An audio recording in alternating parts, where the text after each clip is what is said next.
Bienvenidos a un nuevo programa aquí en Fisio Sabana por tu salud. El tema que tendremos hoy será un tema muy interesante, lumbalgia y cervical. Empezaremos con lumbalgia.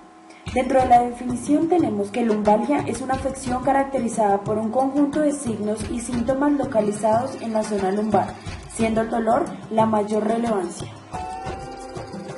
Podemos observar la anatomía de la columna vertebral, que la dividimos en tres porciones: la columna cervical, la columna dorsal y la columna lumbar. En cuanto a la fisiopatología, podemos ver que es una patología multicausal. ¿Qué quiere decir esto? Que se origina por diferentes causas y formas, siendo las más comunes el sobreesfuerzo físico y las malas posturas. En el caso de las mujeres se puede desencadenar o agravar con el ciclo menstrual. También puede ser causada por traumatismos intensos como un accidente o como un esfuerzo muscular importante en donde se puede lesionar las estructuras blandas o duras de la columna.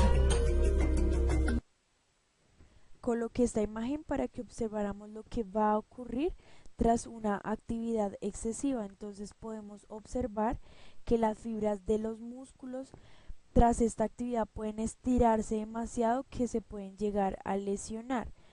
En la otra imagen, que es tras la degeneración de los discos o del disco, entonces vamos a observar cómo este disco con la edad va a comenzar a reducirse y a desgastarse, lo que pues puede llegar a que más adelante se colapse totalmente y pues esta enfermedad también se va a conocer como artrosis. Bueno, sigue el de la espondilolistesis. Entonces también tras el envejecimiento va a dificultar pues la tarea de las articulaciones y los ligamentos de mantener la espalda en una posición adecuada. Entonces las vértebras, como podemos ver en esta imagen, en esta parte de la imagen, la vértebra se va a deslizar hacia adelante o hacia atrás dependiendo del caso, y va a hacer, puede llegar a hacer presión en el nervio raquídeo.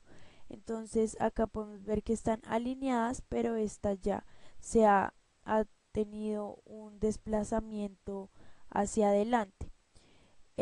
Seguimos con la estenosis espinal. Entonces esta estenosis espinal, podemos observar que en el espacio alrededor de la médula espinal se reduce y pone presión sobre la médula o los nervios que se encuentran. Si podemos observar el osteofito, cómo va a presionar también la médula espinal y los nervios. Por último, les quise mostrar qué pasa cuando hay una lesión del disco. Entonces podemos ver que acá está el anillo fibroso o el disco y va a tener una ruptura. Entonces va a hacer que el núcleo pulposo se salga y llegue a presionar los nervios raquídeos. Esto también es conocido como un tipo de hernia discal. Bueno, en cuanto a la epidemiología, se puede observar que la lumbalgia puede afectar a un 84% de las personas en algún momento de su vida. Pues eso sugiere más o menos que 9 de cada 10 sujetos tendrán un dolor lumbar en algún momento. Sin embargo, pues es posible que ese evento se resuelva y no vuelva a presentarse más. También dice que en Colombia hay reportes en los que se establece que la lumbalgia ocupa el segundo lugar como enfermedad profesional y causa el 28% de pensiones. Pues también en algunos de estos casos se requiere una reubicación laboral y más o menos un 6% de los casos resulta en una pensión por invalidez. En cuanto a los signos y a los síntomas, podemos observar que puede ser un dolor intenso o punzante, o sordo, fijo, o sentirse como un espasmo muscular. Esto pues va más que todo a variar según el tipo de lesión que tenga. Pues puede haber un aumento en el tono muscular y rigidez, o sea que va a tener dificultad para mover el tronco. El dolor aumenta a la palpación de la musculatura lumbar y se percibe en zonas estructuradas. En cuanto a las respuestas psicológicas, pues frente a esta enfermedad vamos a ver que el paciente va a tener depresión, ansiedad, ira y consumo de recursos económicos. En cuanto a la depresión, pues son respuestas emocionales más habituales ante este dolor y pues es el factor primario para el desarrollo de problemas con el dolor crónico. La ansiedad, a mayor nivel de ansiedad, mayor nivel de percepción. Entonces hay una relación entre el estrés que va a causar este dolor y la ira pues es la emoción negativa ante el dolor crónico y es una respuesta natural del dolor lo que va a tener como una consecuencia negativa en lo habitual en los hábitos del paciente. También pues la lumbalgia genera un gran consumo de recursos económicos relacionados con su alta prevalencia y sobre todo por la gran cantidad de días de trabajos perdidos, ya que es la segunda causa de ausentismo o absentismo después de las enfermedades respiratorias. En cuanto al tratamiento fisioterapéutico, se va a hacer un manejo del reposo, de un tratamiento de los ligamentos, tratamiento de los músculos, ejercicios de estiramiento, fortalecimiento muscular, el control del dolor. Y en cuanto al tratamiento psicológico, pues se va a ayudar a la persona a sobrellevar o adaptarse a este padecimiento que sería la lumbalgia crónica y pues tener en cuenta que este impacto puede contribuir a su agravamiento sobre la persona y sobre el entorno. También el manejo de la tristeza, de la depresión, de la ira y pues entre alternativas de manejo, otras alternativas que se pueden dar, tenemos masoterapia, ergonomía, pilates, kinesioterapia, acupuntura, homeopatía, quiropráctica. Bueno, llegó el turno para la cervicalgia. Como definición tenemos que es una afección caracterizada por un conjunto de signos y síntomas localizados en la zona cervical.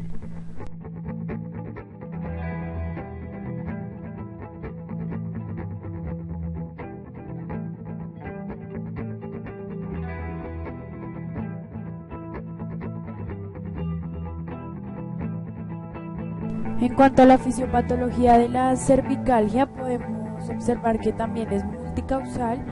Esto quiere decir que es muy parecida a las causas que conllevan también a la lumbalgia, como traumatismos, enfermedades profesionales, malas posturas, una tensión crónica, lesiones en hiperflexión o hiperextensión con traumas en tejidos blandos. También cabe resaltar que el que va a producir este dolor tanto en cervicalgia como en lumbalgia van a ser los nociceptores, que van a ser los que van a tener el origen de la sensación.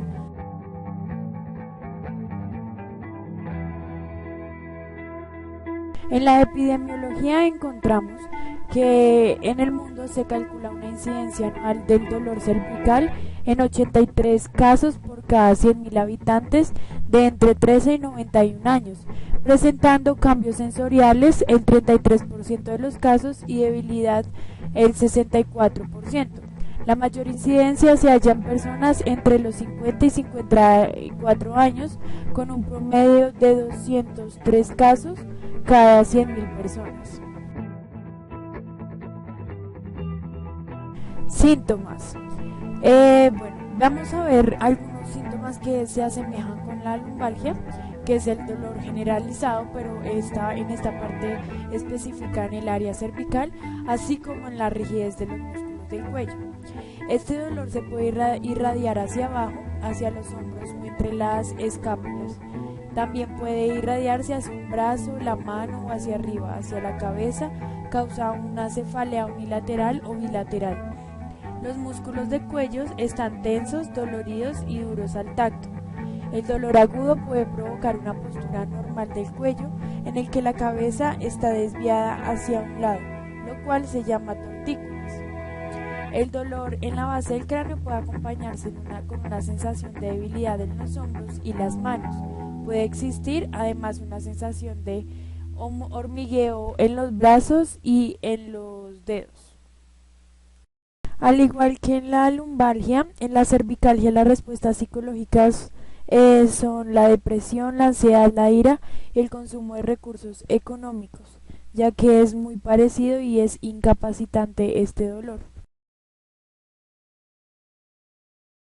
En cuanto a los tratamientos, tanto el fisioterapéutico como el psicólogo, pues se va a ver eh, que el fisioterapeuta quiere disminuir el dolor y el espasmo muscular, también disminución de la inflamación, evitar las deformidades, mejorar los arcos de movimiento articular, aumentar la fuerza muscular de la región, orientar y aprender las posturas correctas de su vida diaria, aprender los programas terapéuticos que se van a entregar para que se hagan en el hogar, unas orientaciones que se harán futuras y pues a lo psicológico se van a tener unas compensaciones psicológicas que van a permitir al paciente manejar estos tipos de dolores y enfrentarlos durante su vida diaria.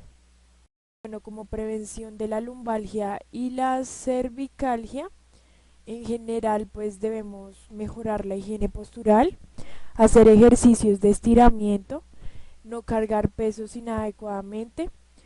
Pues en la prevención no solo se debe intentar evitar la aparición de la patología, sino que una vez ha aparecido debemos evitar que se reagudice, evitando así la cronificación del problema.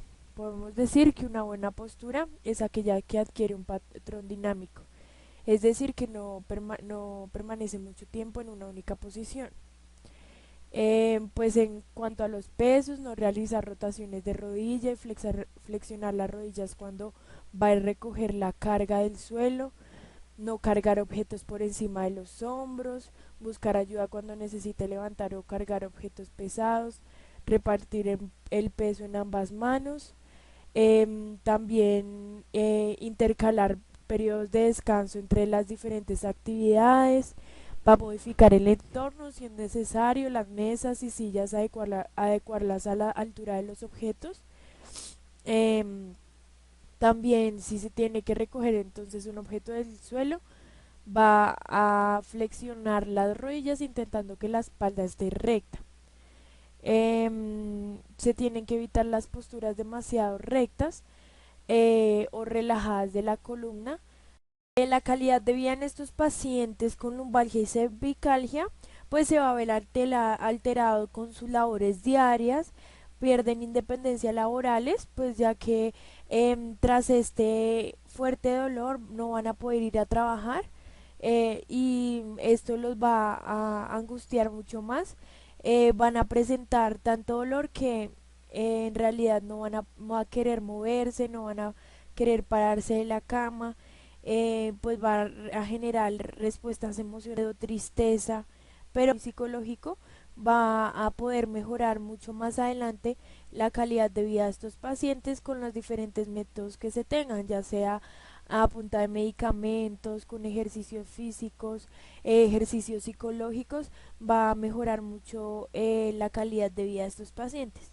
Y estos son algunos centros especializados en este dolor. Este primero se encuentra en Barcelona, este segundo en Bilbao, OSI se encuentra en Lima, después sigue otro que se va a encontrar en Barcelona y por último Fisio Sports en Colombia. Bueno, esta es una parte de la bibliografía. Espero les haya servido lo que vimos el día de hoy y muchas gracias a todos.